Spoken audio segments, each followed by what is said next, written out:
E o primeiro perigo que a gente aborda é cuidado com o chão. O ponto é que levar ao transe rapidamente, através de induções rápidas ou instantâneas, pode causar desequilíbrio em sujeitos que estiverem em pé. Então, certifique-se que você tem porte físico para segurar o sujeito, para não deixar que ele caia. Dê sempre sugestões de pernas rígidas e equilíbrio. Ainda assim, sempre tem sujeito que quer buscar o chão de qualquer maneira, que ele quer cair, ele quer deitar. Tem sujeito que fica doidão apenas com uma espiral. Todo cuidado é pouco. O que acontece? Nós já vimos o que é espiral. É simplesmente o fato de você colocar o dedo junto do rosto do cliente, do seu sujeito, e pedir para que ele olhe enquanto você faz um círculo com o dedo.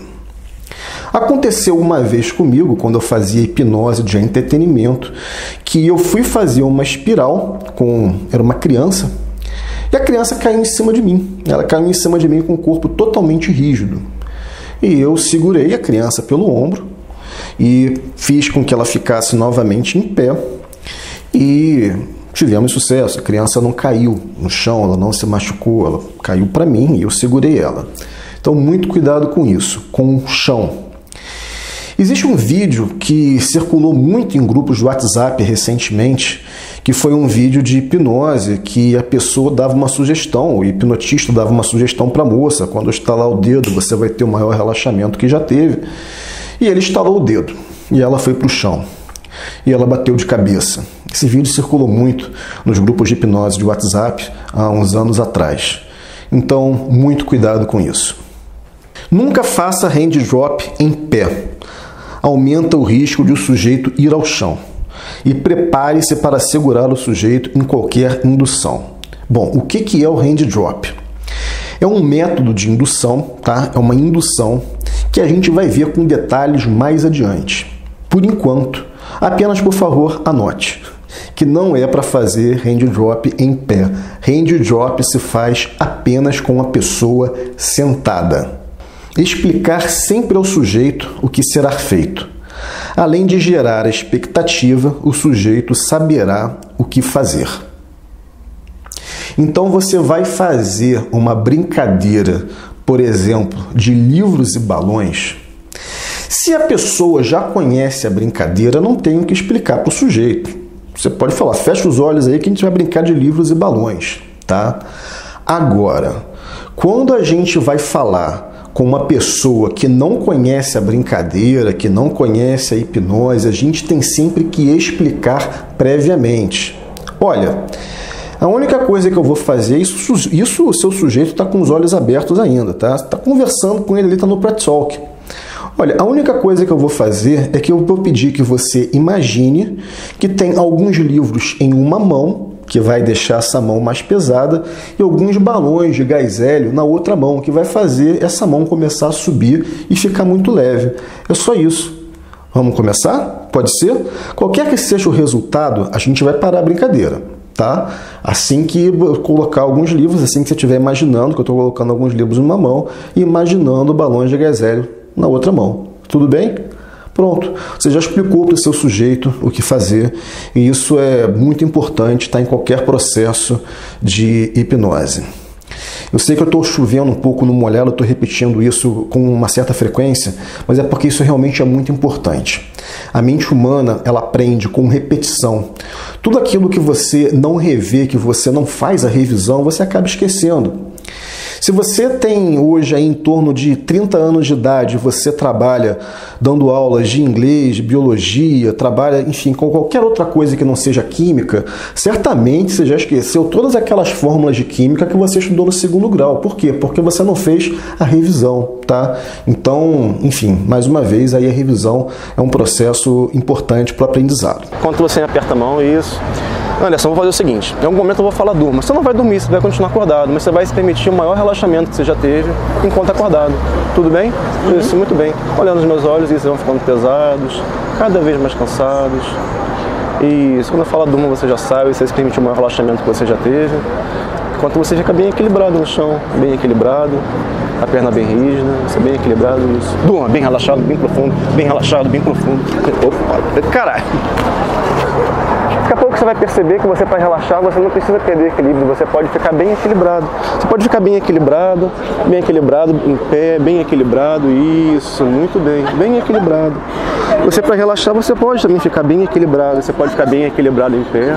Nesse vídeo que você acabou de ver, eu fiz uma indução instantânea chamada Arm Pull, que a gente vai ver mais adiante, tá? Assim como a gente vai ver o Hand Drop. Tanto o Hand Drop quanto o Arm Pull são induções instantâneas, que a gente, como eu disse, vai ver nos próximos vídeos. Mas observe que esse sujeito, ele realmente ficou, entre aspas, doidão. Tá? A única coisa que eu fiz com ele foi durma. Eu dei uma puxadinha de leve no braço dele, falei durma e ele foi buscar o chão. E perceba que eu dei várias sugestões repetidas de equilíbrio. O ponto é, a gente não sabe exatamente quais as sugestões que vão entrar para o seu sujeito quando você está dando as sugestões para ele. Muitas vezes você pode repetir 3 vezes a mesma sugestão e essa sugestão não entra. Então eu dei sugestão de equilíbrio para ele por 3 vezes, tá? E ele foi buscar o chão e eu fui buscá-lo para que ele não caísse no chão. E esse sujeito não tinha bebido, ele não estava com a menor aparência de drogado, ele estava simplesmente 100% normal. Eu dei uma puxadinha no braço dele e falei durma, ele foi buscar o chão. Isso é exceção? É exceção. Agora é uma exceção que pode causar um traumatismo craniano, tá? Então, muito cuidado para você colocar pessoas em transe em pé quando a gente está falando de utilizar induções rápidas ou instantâneas. Tá? Para evitar que esse tipo de coisa aconteça. Transferência. Quando o cliente começa a envolver-se emocionalmente com o terapeuta, porque ele se sente acolhido ou acolhida. O perigo aumenta com o número de sessões e a sugestão é indicar outro terapeuta quando isso acontecer. O que acontece? Você faz 3, 4 sessões com um cliente seu que tinha depressão, cuja origem estava envolvida em perdas emocionais, um relacionamento frustrado, relacionamento tóxico, perda de um parente muito importante como pai e mãe. E essa pessoa começa a ficar cada vez mais feliz quando começa a frequentar sua clínica. Existe uma tendência de ela redirecionar a razão dessa felicidade para você, que é terapeuta. Então, cuidado, tá, com isso. E se você perceber que a pessoa está começando a ficar interessada por você, está começando a dar sinais disso, fuja, saia dessa, mande que ela busque outro terapeuta ou outra terapeuta.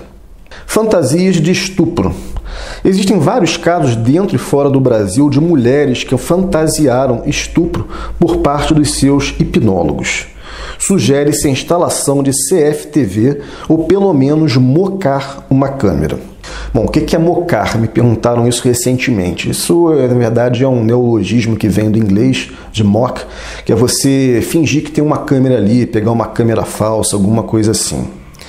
Existe um caso aqui no Brasil de uma moça que queria fazer sexo com o seu terapeuta e, na verdade, ela não fantasiou, ela forjou um caso de estupro.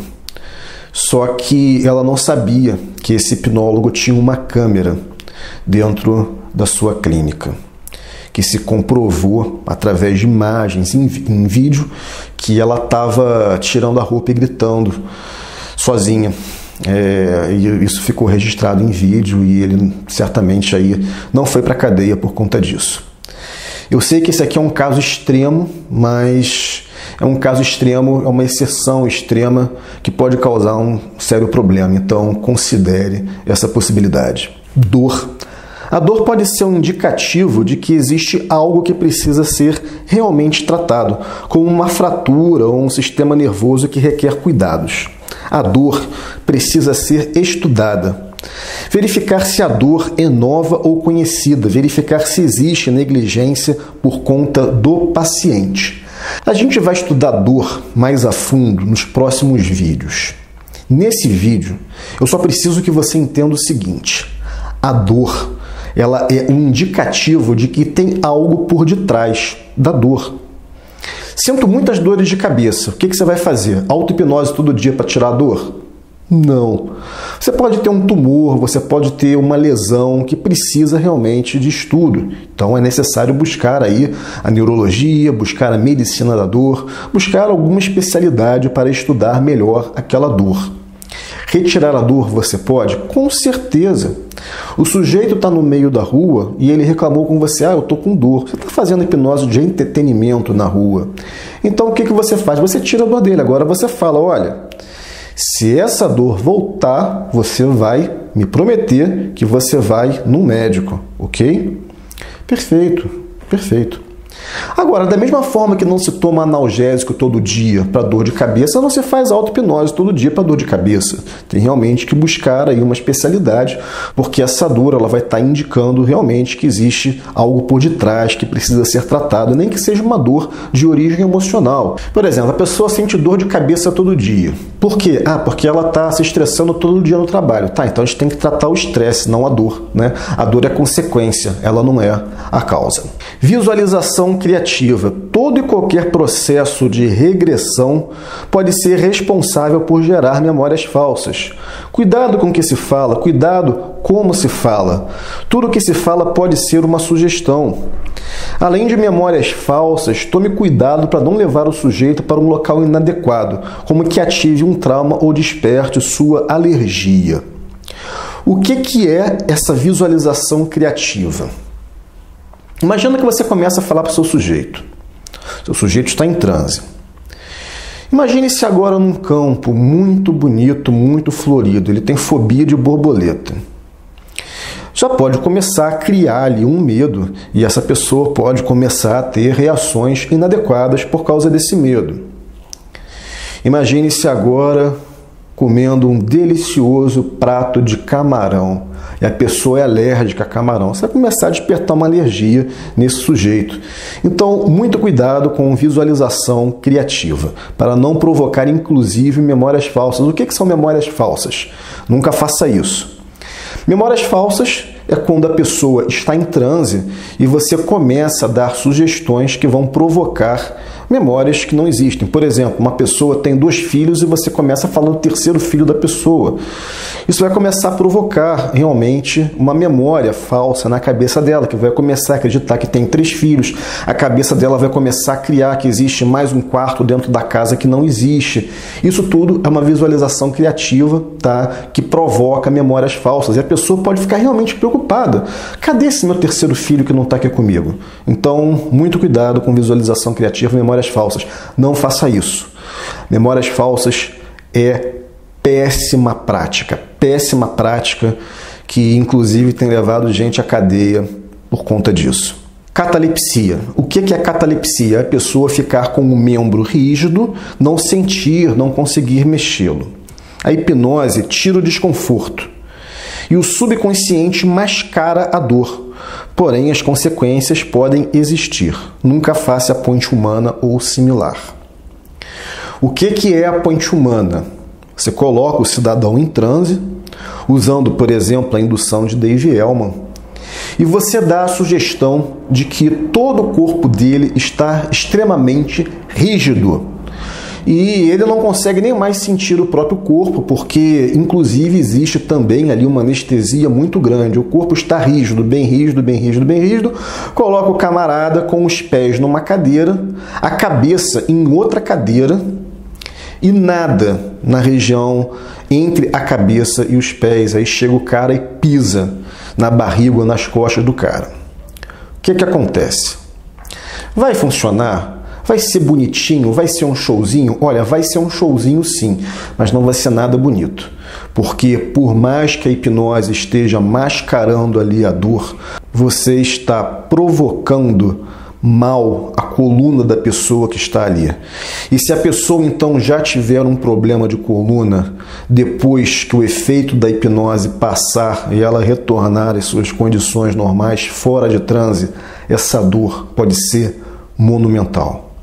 Nunca faça ponte humana. Isso não é legal, isso não é bacana e isso causa realmente males para a pessoa que está se submetendo ao processo. Exercício ilegal da medicina. Hipnoterapeutas ou hipnólogos que não sejam médicos não podem dar diagnósticos, receitar remédios, tratar doenças ou prometer a cura. Pacientes devem preencher ficha informando estarem cientes de que nenhuma doença será tratada. Não mantenha sequer caixa de medicamentos no seu consultório. Antigamente, na época do papel e da caneta, se fazia isso de preencher ficha, assinar, carimbar. Hoje em dia, a gente precisa de outras evidências, tá? E essa evidência pode ser e-mail, pode ser uma conversa no WhatsApp, tá? É legalmente aceito. E é importante citar que nenhuma doença vai ser tratada porque legalmente no Brasil, hipnose ainda não é área da saúde. Está ali no meio termo, já é oferecido pelo SUS, Sistema Único de Saúde, gratuitamente, desde o governo Temer, mas não é área da saúde. Espera aí, Sistema Único de Saúde oferece, mas não é área da saúde? Pois é. Os primeiros cursos de hipnose começaram a ser homologados pelo MEC há muito pouco tempo, tem um ano aí, no máximo 2 anos, tá? Bom, para mim não importa se o curso é homologado pelo MEC ou não. O que importa é o que eu posso realmente proporcionar para o meu cliente que vem à minha clínica. Para mim, não importa se meu doutorado é ou não reconhecido pelo MEC, eu continuo sendo doutor em hipnose clínica da mesma forma, tá? Agora, devido a questões legais, eu não posso nem dar um paracetamol, vamos dizer, tá? Uma medicação qualquer para o meu cliente. Existe um caso aqui no Brasil também de um grupo que resolveu dar um bote num hipnólogo que estava já muito famoso, aparecendo na televisão, em diversos outros meios de comunicação. E esse grupo resolveu dar um bote. Eles acharam uma caixa de primeiros socorros no consultório desse hipnólogo e enquadraram o cara, exercício ilegal na medicina, porque deu um analgésico para não sei quem, enfim. Então, cuidado com isso. Aceitar sugestões na confusão mental. Uma vez que você esteja em dúvida, confuso ou confusa, rejeite toda e qualquer sugestão. Diga que não vai decidir nada naquele momento e isole-se. Isso irá desarmar pessoas que, mesmo desconhecendo hipnose, se aproveitam da confusão mental para dar sugestões em seu proveito e forçam que a decisão seja tomada em caráter imediato através de gatilhos de escassez, como, por exemplo, esse aqui é o último produto da vitrine ou esse preço é para fechar agora. Fuja disso. O que acontece é, a pessoa em um processo de confusão, de dúvida, ela tende a aceitar sugestões. Então, muito cuidado. Se você não tem plena certeza, não aceite sugestões. Diga que irá decidir mais tarde. Se você curtiu esse vídeo, clique em gostei, se inscreva no canal, porque eu estou publicando aqui conteúdo periodicamente de seu interesse. Um grande abraço e até o próximo vídeo.